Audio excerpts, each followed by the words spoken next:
யோகிராம் சுரத்குமார், ஜெயகுரு ராயா. வணக்கம் யோகி அன்பர்களே. இந்த உலகத்துல நமக்கு செல்வமும் பதவியும் கிடைச்சா நாம ரொம்ப பெரிய அதிர்ஷ்டசாலின்னு நினைச்சுக்கிட்டு இருக்கோம் இல்லையா? ஆனா பல கோடி ஜென்மங்கள்ல நாம செஞ்ச மாபெரும் புண்ணியத்தோட பலன் இருந்தா மட்டும்தான் ஒரு உண்மையான சத்குருவோட நாமம் நம்ம நாக்குல உச்சரிக்க வரும். அதை உணர்த்தும் விதமா பகவான் என்ன சொல்றாருன்னு கேளுங்க. யோகிராம் சுரத்குமார் என்ற நாமத்தை ஒரு முறையேனும் தன் வாழ்வில் உச்சரிப்பவர்கள் பாக்கியம் செய்தவர்கள். எவ்வளவு ஆழமான வார்த்தைகள்! எந்த சூழ்நிலையா இருந்தாலும் சரி, இந்த எளிய நாமத்தை மட்டும் கெட்டியா பிடிச்சுக்குவோம். இந்த ஒற்றை நாமம் நம்மளை எல்லா துன்பங்கள்ல இருந்தும் காத்து வாழ்க்கை பயணத்தை பேரானந்தமா மாத்தும்.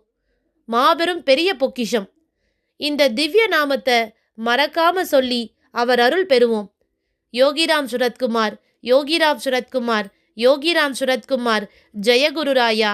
நன்றி அன்பர்களே. சர்வம் யோகிராம் சுரத்குமார் அர்ப்பணமஸ்து.